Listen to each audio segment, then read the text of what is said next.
শুভ সন্ধ্যা। জেলা শিল্পকলা একাডেমি শুভেচ্ছা জানাচ্ছি।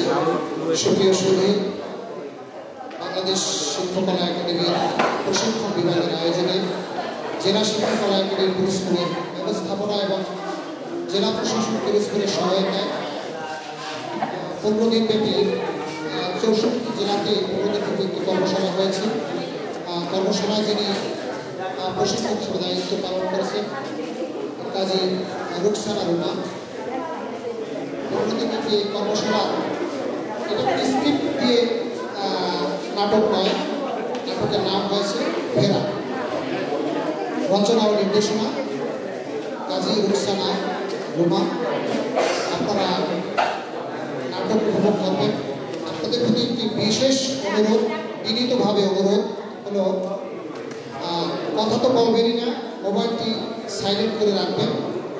সবাইকে নাটক দেখার সহযোগিতা করবেন, উপভোগ করবেন যাতে সবাই করতে পারে সেই ব্যবস্থা আপনারা করবেন। আমি নাট্যকার ও নাট্য নির্দেশক কাজী রুকসানা রুমাকে মঞ্চে আমন্ত্রণ জানাচ্ছি।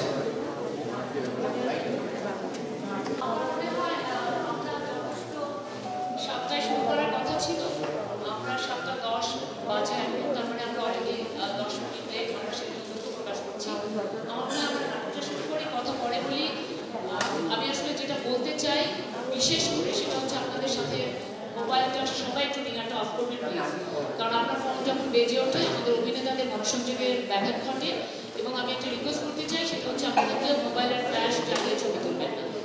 সেটা এখানে যারা এখানে ছবি তুলছেন, আমি জানি না কোনো যদি সাংবাদিক ভাই বোনেরা থেকে থাকেন তাদেরকে অনুরোধ করবো আপনারা ফ্ল্যাশ জ্বালাবেন না, অন্য কেউ না।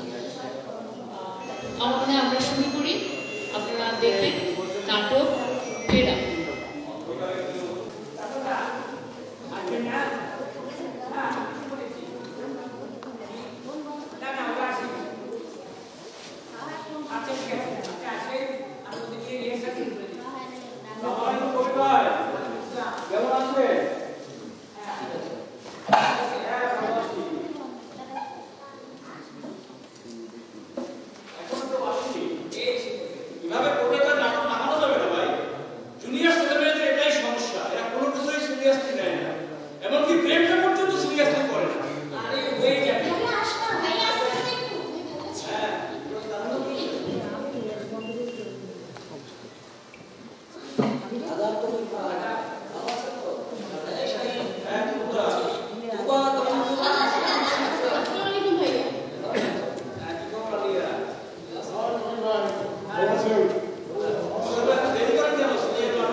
আমি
কতবার বলেছি তুমি আমার কাছ থেকে মাসালাটা শিখে নাও, লাঠিধারাটা শিখে নাও, তুমি তো আমার কোনো কথাই শুনবে না।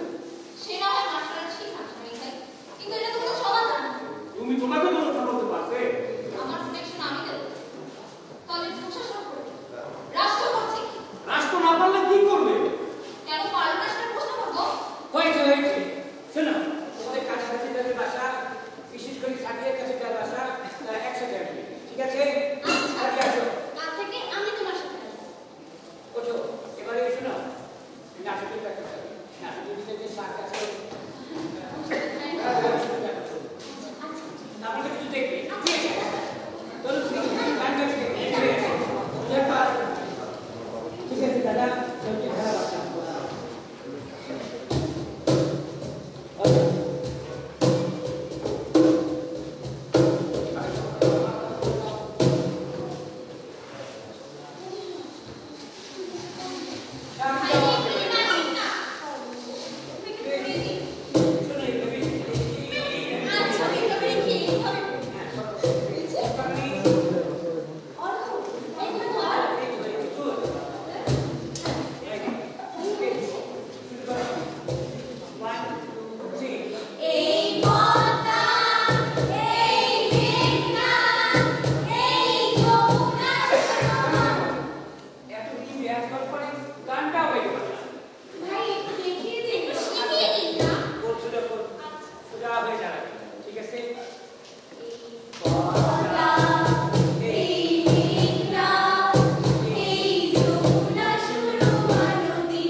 দিলেন না?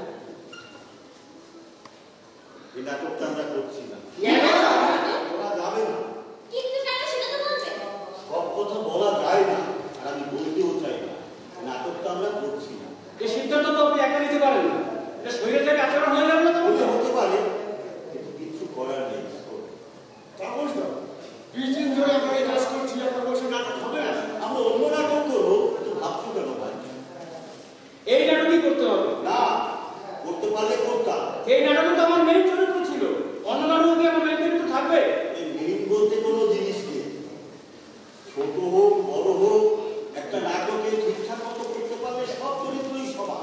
না না তাপস দা, এই নাটকই করতে হবে। আরে করতে পারলে তো করতাম, পারছি না। অবুঝার মতো কথা বলো না শাহিন। আপনি থামুন। আপনি তো আর অভিনয় করেন না, আপনি তো সে চুপচাপ বসে থাকবেন। তাপসদা, তাহলে আমরা নতুন কোন নাটক করবো? শুনুন, আমরা বলব একটা গান দিয়ে নাটক তৈরি করব। কি গান? কেন ওই গানটা জানো না? সব কটা জানালা খুলে দাও না। কি ভাবনা তোমরা? হ্যাঁ, হ্যাঁ। তুলাই ধরি না আমরা? কিন্তু দাদা, গান নিয়ে নাটক তাও কি সম্ভব? ভাবছি সেটাও, দেখি কি করা যায়। দ্রুত করবো। ধরো ধরো সবাই ধরো। কথা জানালা খুলে দাও না। আমি গাইব গাইব বিজয়ী গান। তাপস দা, এটা কিন্তু কোনো কথা হলো না। আমি এই গানের নাটক করবো না। আমি এই নাটকে নেই। আমি চলবো না। আমি এই নাটক করবো না। কিছুতেই করবো না। শাহিন! যাক, ঠিক হয়ে যাবে। বলুন রবি, ঠিক আছে দাদা, কথা বলে এই শুরু করি তো আমরা। আবার শুরু। এই জোরে ধরো, আরে না, দাঁড়াও। জোরে ধরো, জোরে ধরো। পুরা আসবে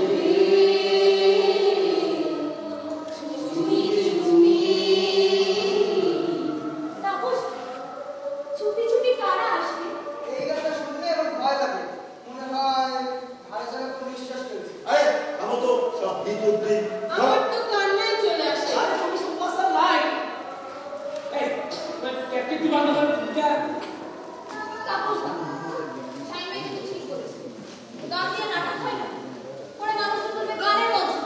আর বোকা কোনো উপন্যাস, গান বা কবিতা দিয়ে নাট্যযোগ করা হয়, তখন সেটা নাটকই হয়। তাছাড়া অসুবিধা নেই। আমরা তাহলে এই গানটা নিয়েই মঞ্চ ভ্রমণ করলাম, হতে কি? এই ধরো গান ধরো, সবাই ধরো।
সঁপে দিয়েছিলাম আমরা।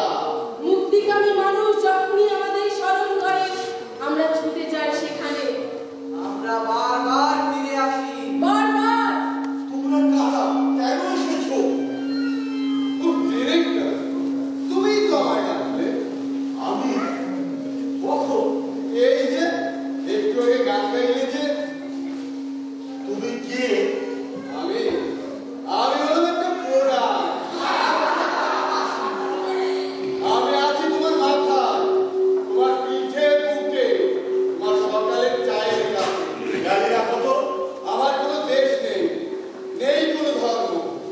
পৃথিবীর যে প্রান্ত থেকে ক্ষুধার চিৎকার শোনা যাবে আমি সেই পর্যন্ত বিচ্ছিন্ন। অথচ আমার থাকার কথা ছিল রোগী শোকী ভোগা মানুষের পাশে, নিরন্ন মানুষের ক্ষুধার যন্ত্রণায়। আমার থাকার কথা ছিল গুয়েতেমালা কিউবা থেকে Congo, Peru, Costa Rica, Ecuador, Vietnam, Bolivia, পাহাড় পর্বত নিয়ে আরো দূর কোনো দেশে শোষকের নির্যাতনতা, তার নগদের মধ্যে বারুদের গন্ধ হয়ে। অথচ দেখো তোমরা আমায় কেমন একটা প্রোডাক্ট বানিয়ে দিয়ে আমাকে নিয়ে এলে বিজ্ঞাপন, আমাকে বানালে রোম্যান্টিক ডিরেক্টর। অথচ আমার থাকার কথা ছিল বলিভিয়ার লা হিগুয়েরার সেই স্কুলে।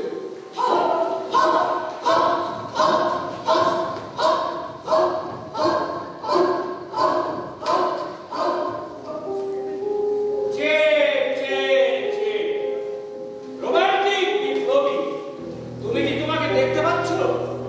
তোমাকে ভিখারির মতো লাগছে।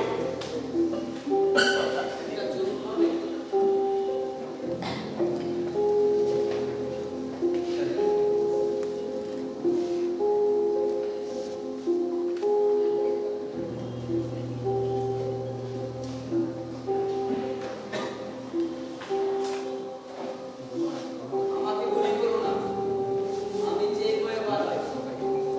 মৃত চেয়ে জীবিত যে গুয়েভারা না, অনেক দূর। তুমি কি তোমার অবরোধের কথা চিন্তা করছো? না, আমি চিন্তা করছি বিপ্লবের অমরত্বের কথা। তোমার শেষ ইচ্ছের কথা বলো। বিদেশকে বলবে সমগ্র আমেরিকায় সে নতুন বিপ্লবের যাত্রা দেখতে পারবে। আর আমার স্ত্রীকে বলো সে যেন আবার বিয়ে করে।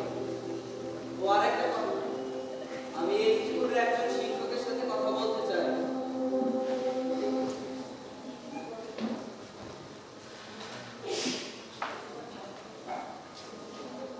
এই স্কুলের অবকাঠামো অনেক খারাপ। বাচ্চারা এখানে কিভাবে পড়ালেখা করবে? আপনি কি মনে করেন যে এখানে কোনো ভালো শিক্ষার্থী পাওয়া যাবে?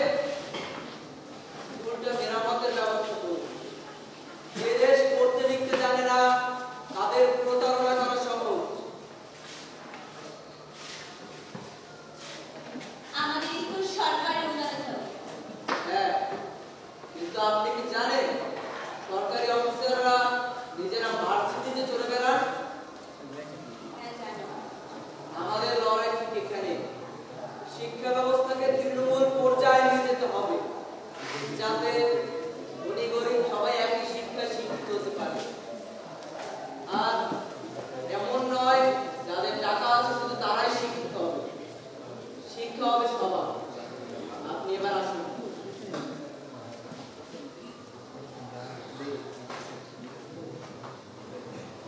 চলো আমরা সকল বেদটাকে তুচ্ছ করি।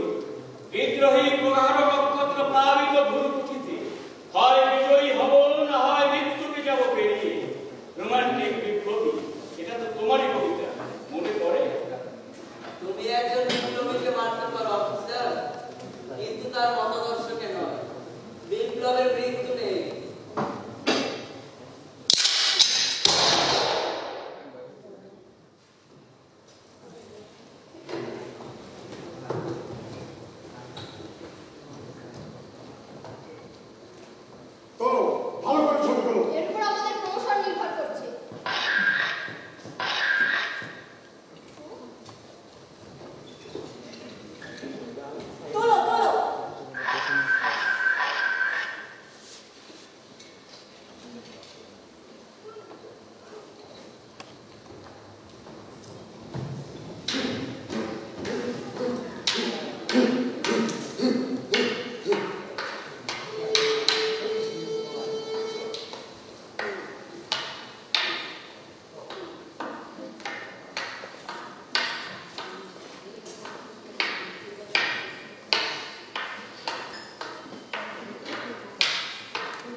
ভারতবর্ষের মধ্যে এই চট্টগ্রাম শহরকে আমরা 4 দিন মুক্ত রাখতে সক্ষম হয়েছিলাম ওদেরকে পরাজিত। ওই কৌশলের উপরে ভর করে আমাদের আক্রমণ করতে হবে এবং সফল ব্রিটিশদের ওই গোলাপটাকে ধ্বংস করতে পারলেই ভেঙে পড়বে, দুর্বল হয়ে যাবে। এই দায়িত্বটা আমি কল্পনা দত্তের উপর দিয়েছি। ও যেহেতু খাদ্য নয় তাই সিদ্ধান্তটা ভালো লাগবে। এই ভারটা আমি তোমাকে দিতে চাই, পারবে না? পারবো মাস্টারদা। ওদের কত বড় সাহস, ওরা ক্লাবের সামনে সাইনবোর্ডে লিখে দিয়েছে কুকুর ও ভারতীয়দের প্রবেশ নিষেধ। তোমাকে কিন্তু পুরুষের পোশাকে যেতে হবে, আর এই কলোনির একজন থাকবে তোমাদেরকে সাহায্য করার। তাই হবে মাস্টারদা। বন্দে মাতরম। বন্দে মাতরম। বন্দে মাতরম। বন্দে মাতরম।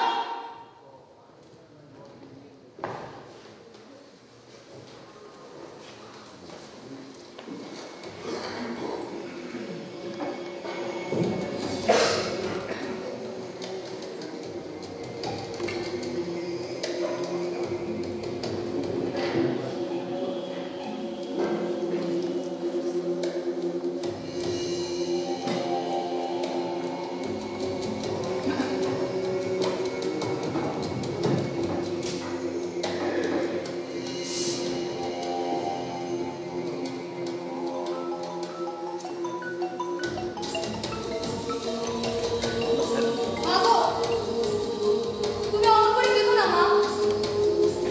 আমি কি সত্যের জন্য, স্বাধীনতার জন্য প্রাণ দিতে এসেছি? তুমি কি তাতে আনন্দ পাও মা? কি করবো মা?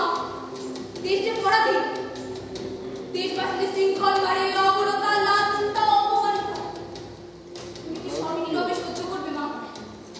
একটি সন্তানকেও কি তুমি মুক্তির জন্য উৎসর্গ করতে পারবে না?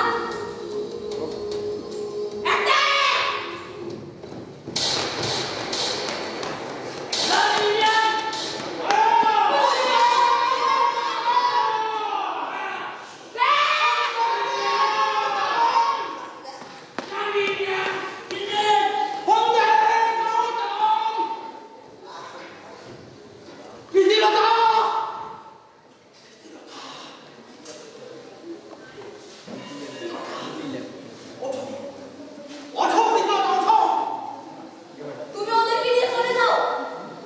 দেশের জন্য তোমাকে বেঁচে থাকতে হবে। আর একটু খেলা নেই।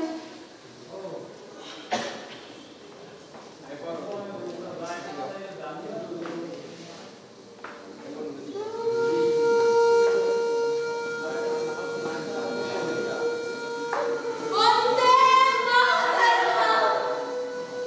বন্দে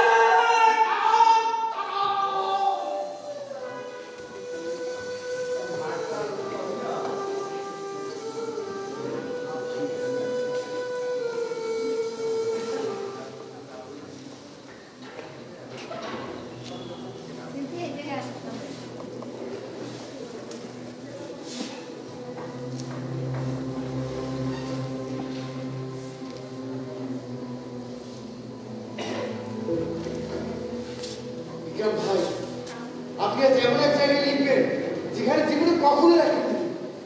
দেখি আপনি চাদরটা খুলছেন কেন?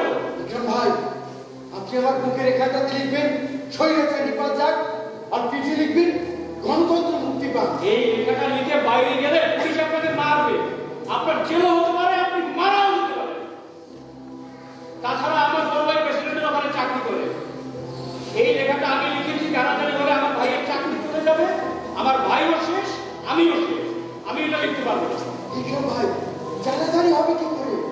এখন মধ্যরাত, এই গলিটাও খুব অন্ধকার, আর এখানে কেউ নেই। এই কারণে তো আপনাকে এখানে নিয়ে এলাম। কাল সকালে মিছিল, এখন লিখলে সকাল পর্যন্ত কি থাকবে? এরামের পেট থাকবে। আমার ভয় করছে। বিক্রম ভাই, ভয়ের কিছু নেই। ওখানে কাল আমার মতো আরো 100 জনের লিখে আসবে। আমরা সবাই কাল একসঙ্গে মিছিল করবো। এমন ভাবে লিখবেন যেন পোস্টারের মতো লাগে। আচ্ছা লিখে দিচ্ছি।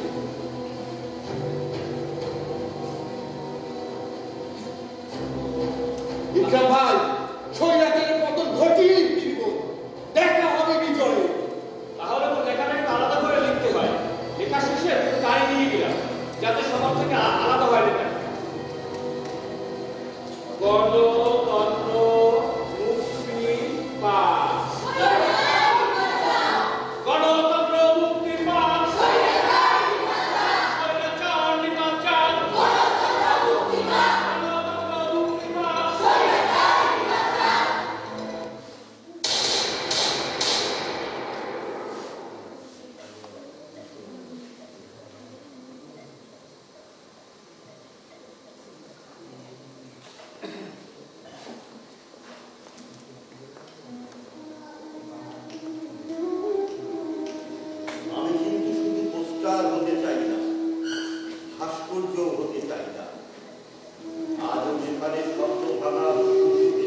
স্লোগান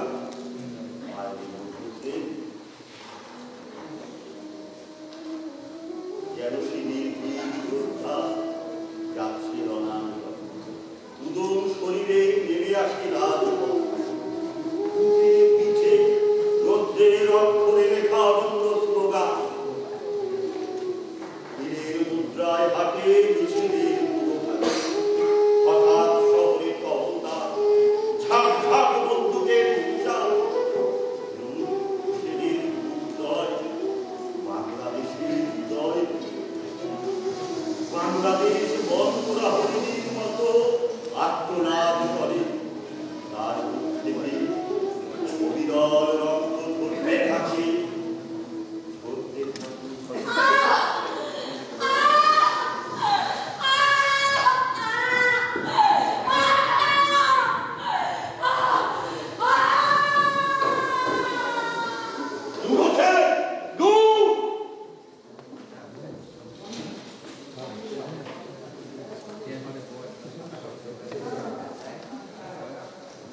আমি চিনতে পারলেন ডিরেক্টর?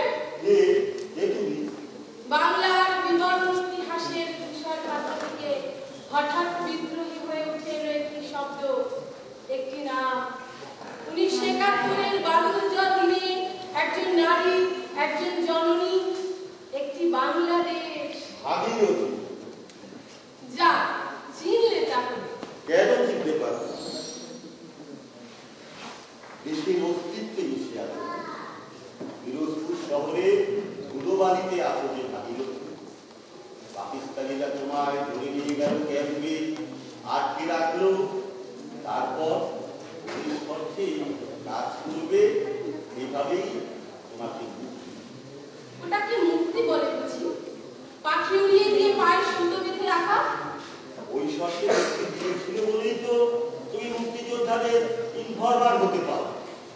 তারপর তুমি ধরা পড়ো এবং মোটর সাইকেলের পেছনে বেঁধে পিরোজপুর শহরের রাস্তায় টেনে টেনে তোমায় মারা। আচ্ছা ভাগীরথী, বলো তো, তোমার কি মোটর সাইকেলে না একটা জিপ গাড়ির পিছনে টেনে টেনে মারা হয়েছিল? মানুষ তো এমনই, পেছনের হাতিটা দেখতে পায় না, অথচ সামনের পিঁপড়েটাকে আমাকে ধর্ষণ করা। একটা শহরের রাস্তায় রাস্তায় আমার শরীরের মাংস, আমার চিৎকার, আমার হৃদস্পন্দন লেগে আছে। একটা স্বাধীন দেশে তা থেকে কি অর্জন করতে পারলে তোমরা? নারীর মুক্তি কি সত্যি মিলেছে ডিরেক্টর? আজও দেশে দেশে মৃত্যু হলে নারীকে ধর্ষণ করা হয়, নারী নাকি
চোখের প্রভাবকে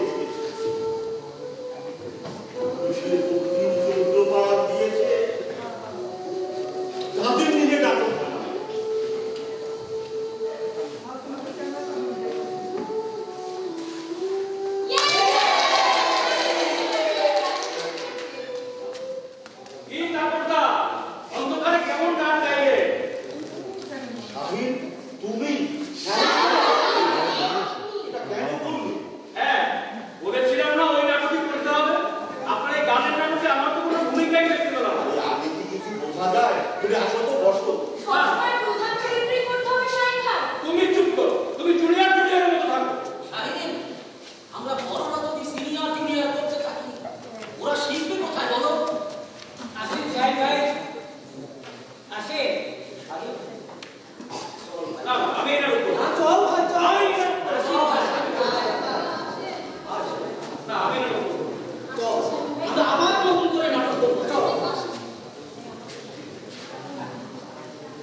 আমাদের বয়স হয়েছে, ওদেরকে তো তৈরি করতে হবে, ওদের উপর দায়িত্বটা দিতে হবে। ওদেরকে যদি আমরা তৈরি করতে না পারি করবে কি? আমি সত্যি দুঃখিত। তাহলে ওই গানটি দিয়ে আবার আমরা শুরু করি। হ্যাঁ, দাদা সবাই বলো সবাই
প্রথমত আপনাদেরকে অনেক অনেক ধন্যবাদ। আমার মনে হয় আপনাদের সাথে ওদের একটু পরিচয় করিয়ে দেওয়া দরকার। অনেকে হয়তো জানেন ওরা আপনাদেরই স্বজন, আপনাদেরই আত্মীয়, কারো ভাই বোন বাচ্চা যাই হোক। আমি কাজী রোকসানা রুমা, আমি এটা আমার জন্ম শহর, আমার জন্ম বেড়ে ওঠা সবকিছু এখানে, এবং আমার ভাগ্যটা খুব ভালো। আমার জীবনের আজকে এটা প্রথম নাটক ছিল। আমি জানি না আপনাদের কেমন লেগেছে, ভালো খারাপ যেটাই হোক, এটা আমার প্রথম মঞ্চে ডিরেকশন দেয়া। এবং আমি খুব লাকি যে সেটা আমার পিরোজপুরেই হয়েছে, কারণ এখানে আমি একসময় থিয়েটার করেছি। আমার মনে হয় আমি একটু ডান পাশ থেকে পরিচয় করে দিই, কারণ পারফর্মারদের পরিচয় আপনাদের জানা দরকার। একদম ডানে আছে শুভ, তারপরে হচ্ছেন কবির, অরণ্য, আলিয়া, স্যাম, কাউসার, নিশিতা, তরুণদা, তাপসদা, তারপরে যেহেতু আপনারা জানেন তনু, অর্ঘ, তুবা, পূজা, তারপরে হচ্ছে আরিফ, শাহিন এবং শেষে হচ্ছে সাদিয়া। আমরা যখন এইটার আয়োজন হয়, আমাকে ঢাকা থেকে যখন বলেছিল যে আমি এখানে আসতে চাই কিনা, আমি বলেছিলাম আমি পিরোজপুরে যেতে, মানে আমি কাজটা করতে চাই কিনা। আমি প্রথমে বলেছিলাম যদি পিরোজপুরে যেতে পারি তাহলে আমি করতে পারবো, চাই। এবং তারা আমার কথা শুনেছে। আমি পিরোজপুরে আসতে চাওয়ার একটাই কারণ ছিল, কারণ আমার ছোটবেলাটা তো এখানে কেটেছে। আমি যখন কলেজে পড়ি তখন সেই সময়টা আমার পুরো কলেজের সময় আমার থিয়েটার করেই কেটেছে। আমি পরে পড়েছিও থিয়েটারে শুধুমাত্র পিরোজপুরের জন্য, কারণ আমি এখানে থিয়েটার করতাম। আমি সেই সময়টা দেখেছি এখানে শিল্প সংস্কৃতির কেমন প্রসার ছিল, এবং আমি তারও পরে দেখেছি বা জেনেছি শিল্প সংস্কৃতি কেমন করে এখান থেকে হারিয়ে গেছে। আমি চেয়েছিলাম আমার নিজের শহরে আমি ফিরে আসি, এই কয়জন মানুষ নিয়ে যদি আমি এদেরকে উদ্বুদ্ধ করতে পারি, যদি আমার পুরনো সময়, আমার কৈশোরের সময় বা আমার কলেজের সময়টা যদি ফিরিয়ে আনা যায়, এরা যদি সবাই একসাথে থাকে, একসাথে যদি কাজ করে। কারণ শিল্প সংস্কৃতি ছাড়া একটা জাতিকে চেনাও যায় না। এবং এই শহরে আপনারা যারা একদম তরুণ আছেন এখানে, আপনারা ভাবতেও পারবেন না আমাদের সময়টা কেমন ছিল। গানের দল ছিল, ব্যান্ডের দল ছিল, কবিতার দল ছিল, নাটকের দল ছিল। একটা দল নাটক করতো তো সেটা দেখে কম্পিটিশনে আরেকটা দল নাটক করতো। এটা এই পিরোজপুর শহরে ছিল। সেই পিরোজপুর শহরে এখন আপনারা আমার চেয়ে বেশি ভালো জানেন এখানে কি হয় কি হয় না, মানে হতো কি হতো না, এবং ভবিষ্যতে কি হবে কি হবে না, পুরোটা নির্ভর করছে এখানে যারা প্রতিনিয়ত থাকছেন আপনাদের উপরে। ইভেন আমি বিশ্বাস করি এখানে রাজনীতির সাথে যারা যুক্ত তাদের বেশি দায় থাকে, কারণ একটা শহরের অনেক কিছু আসলে তারাই কন্ট্রোল করেন। এটা হওয়া উচিত না, কিন্তু এটা হচ্ছে। কাজে আমি সেই জায়গা থেকে খুব প্রত্যাশা করবো পিরোজপুরবাসীর কাছে, এবং ডেফিনেটলি আমার টিমের কাছে তো বটেই, যে তারা যে এনার্জিটা আমরা 15 দিনে এত কষ্ট করলাম সেটা তারা ধরে রাখবে। আপনারা কল্পনা করতে পারবেন না এদের উপর একটা স্টিম রোলার গেছে। ভালো খারাপ সেটা আসলে পরের কথা।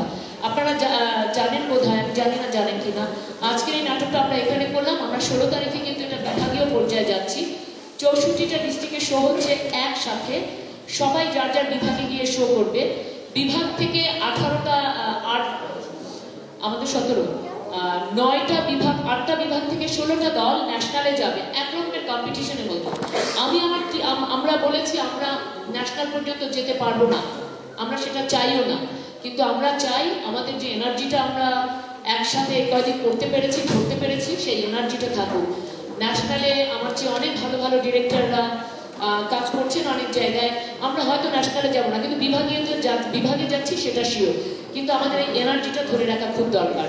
এদের আমি খুব বকেছি, আমার সিনিয়ররাও আছেন এখানে, তাপসদা, আমি তার কাছে নাটক শিখেছি, আমার তাকে শেখাতে হয়েছে। আমি দুঃখিত তাপসদা, আমি সরি বকাবকি যদি কিছু করে থাকি। আপনাদের সামনে বসে আমি পুরো টিমকে সরি বলতে চাই, কারণ এখানে কেউ কেউ আমার সিনিয়র আছেন, ইভেন জুনিয়রদেরও আমার বকার রাইটস নেই।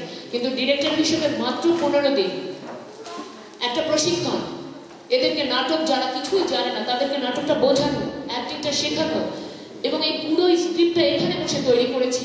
6ষ্ঠ দিন থেকে আমরা ভাবতে শুরু করেছি কি নাটক করব, কেমন করে করব।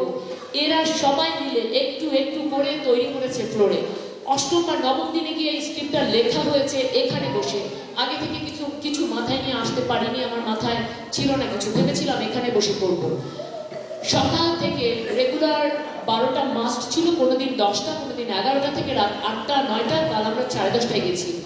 এই পুরোটা সময় এত ফিজিক্যাল ওয়ার্ক, এত মেন্টাল ওয়ার্ক, এবং এত বকাবকি ডিরেক্টরে, এটা এরা হজম করেছে। আমি যে বাচ্চাটাকে, আমি এখানে সবচেয়ে জুনিয়র হচ্ছে 7ম শ্রেণীতে পড়ে, এবং 8ম শ্রেণীতে, 7মে কেউ আছি, 7মে সবচেয়ে জুনিয়র 7ম শ্রেণীতে পড়ে, এবং 60ঊর্ধ্ব মানুষও এখানে আছে। সো কম্বিনেশন বুঝতে পারছেন, 7ম এবং 60ঊর্ধ্ব এর কম্বিনেশন, এই দুটোকে ব্যালেন্স করা। এবং সবাই মিলে আজকে, এখন আমি দেখি ওকে প্রথম যেদিন এসেছিলাম সেদিন শো কিছু বললে একটা জাম করো বললেও হাসতো। এখন আমি দেখি ও সবচেয়ে বেশি আমাকে প্রশ্ন করে এবং জ্বালায়, মেকআপটা কি হবে, এটা কোথায় রাখবো, ওকে এটা করতে বলেন, ওটা তাকে বলেন। এইটা হচ্ছে এদের মধ্যে পরিবর্তনটা হয়েছে ভীষণভাবে। এই ফ্লোর এরা ঝাড়ু দিয়েছে, এরা মুছেছে, খেয়ে না খেয়ে। তো আমরা সবাই মিলে একটু আমাদের এই পারফরমারদের জন্য একটা হাততালি দিতে চাই। এবং আজকে আমার ঢাকা থেকে মুন্না আমার সাথে আমাকে হেল্প করার জন্য পুরোটা সময়, মুন্না একটু নিচে আসবেন, পুরোটা সময় এই 15 দিন আমার সাথে মুন্না ছিল। আমরা দুজন মিলে আসলে জার্নিটা শুরু করেছি। আজকে ঢাকা থেকে আমাদের কিছু বন্ধুরা এসেছে, আমি যে থিয়েটার দলে কাজ করি, তারা মেকআপে সাহায্য করেছে, তারা প্রজেক্টর চালানোতে সাহায্য করেছে। ওরাও যদি থাকে আমি আসতে বলবো। আমার কৃতজ্ঞতা তাদের জন্য, কৃতজ্ঞতা রফিক ভাইয়ের জন্য। রফিক ভাই খুলনাতে বদলি হয়েছে, আপনারা জানেন বোধহয়।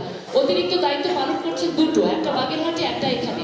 কিন্তু উনি যে নেই, ফিজিক্যালি উনি এখানে ছিলেন না, সেটা এক মুহূর্তের জন্য বুঝতে দেননি তিনি। কারণ আমি যখন যা চেয়েছি সেটা পেয়ে গেছি, এবং সেটা যেটা পেয়েছি যার কাছে, তিনি হচ্ছেন দুলাল ভাই। দুলাল ভাইকে আমি মঞ্চে রাখতে চাই বিশেষ করে। সকাল থেকে রাত অব্দি দুলাল ভাই এখন খাবো, দুলাল ভাই এখন পানি, দুলাল ভাই ফ্লোরটা মুছতে হবে, দুলাল ভাই এটা করতে হবে। দুলাল ভাই না থাকলে বোধহয় আমরা মরে যেতাম, না খেয়ে মরতে হবে। তো দুলাল ভাই আপনাকে অনেক অনেক ধন্যবাদ, ভীষণ হেল্প করেছেন। আর শিল্পকলা একাডেমির এখানে চারুকলা ডিপার্টমেন্ট, নৃত্যকলা ডিপার্টমেন্ট এবং সঙ্গীত, এই যে গান তুলেছে বা যাই করেছে, ছবি আঁকা, গণতন্ত্র মুক্তির পাক, পোস্টারগুলো, সবগুলোতে তারা ভীষণ সাহায্য করেছে। তো সবগুলো ডিপার্টমেন্টকে আমি আমাদের সবার পক্ষ থেকে কৃতজ্ঞতা জানাচ্ছি, সবাইকে অনেক অনেক ধন্যবাদ জানাচ্ছি। এবং আমি জানি না, আমার মনে হয় পারফর্মারদের মধ্যে থেকে যদি কেউ কিছু বলতে চায়, ভালো খারাপের দায়িত্ব আপনাদের হাতে ছেড়ে দিলাম। 15 দিনে এর চেয়ে বেশি আমরা আর পারিনি। আমরা চেষ্টা করব বিভাগে যেন এর চেয়ে একটু ভালো হয়। এখানে লাইটের সীমাবদ্ধতা আছে। আজকে সকালবেলা লাইট ঢাকা থেকে এসে পৌঁছেছে, খুলনায় পাইনি, বরিশালে পাইনি, বাগেরহাটে পাইনি। সো আমাদের নানা রকমের স্ট্রাগল তো আছেই, আপনারা জানেন সেগুলো। অনেক জায়গারই একই অবস্থা। এই স্ট্রাগল আমি ফেস করছি, একটা বিষয়টা তা নয়। সো আপনারা সবাই ভালো থাকবেন, নাটকের সাথে থাকবেন। আজকে উন্মুক্ত প্রদর্শনী ছিল, এরপর থেকে কিন্তু আমরা এই শো করলে টিকিট করতে চাই, 50 টাকা টিকিট হলে টিকিট করতে চাই, টিকিট দিয়ে নাটক দেবেন। আমার মনে হয় আমি একটু অভিনেতাদের মধ্যে থেকে যদি কেউ কিছু বলতে চায়, একদম ছোট যে তারও অভিজ্ঞতা শুনতে চাই, একদম সিনিয়র যে তারও অভিজ্ঞতা শুনতে চাই। একদম ছোট। আসসালামু আলাইকুম, আমি আলিয়া বিনতে কবি। সবাই কেমন আছেন? সবাইকে ধন্যবাদ। আমার টিমে যারা আছেন তাদেরকে অনেক অনেক ধন্যবাদ। এত সুন্দর দিন একটা, কি আর বলবো, অনেক এক্সাইটেড। তো সবাইকে ধন্যবাদ।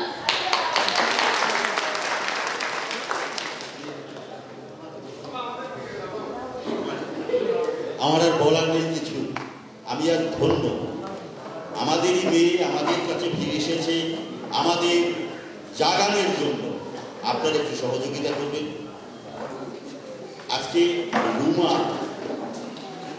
আমি আশীর্বাদ করবো আমার সমস্ত কিছু থেকে জীবনে যেন অনেক বড় হয় এবং আমরাও তাহলে বড় হব।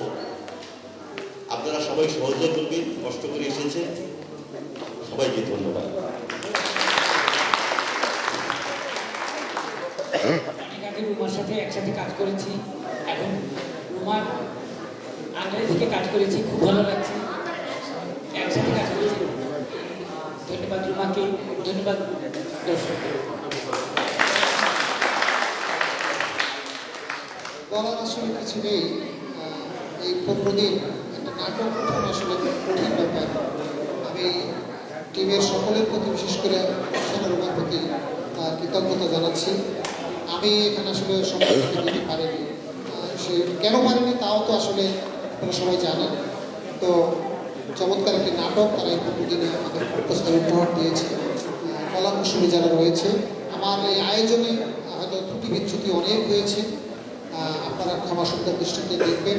এবং কেন বিভাগে তো অবশ্যই আমরা যাব, কেন ঢাকাতে যাব না, অবশ্যই আমি আশা পোষণ করি আমরা সবাইকে অনেক অনেক ধন্যবাদ কৃতজ্ঞতা জানিয়ে সামনে যারা নাটক দেখেছেন দর্শকদের প্রতি ধন্যবাদ ও কৃতজ্ঞতা জানাচ্ছি। এই টিমের জন্য দোয়া করবেন যাতে আমরা ঢাকাতে যেতে পারি। আর তো কথা নেই, শুভরাত্রি। সবাইকে ধন্যবাদ জানিয়ে আমাদের এই প্রদর্শন এখানেই সমাপ্তি ঘোষণা করলাম। আসসালামু আলাইকুম।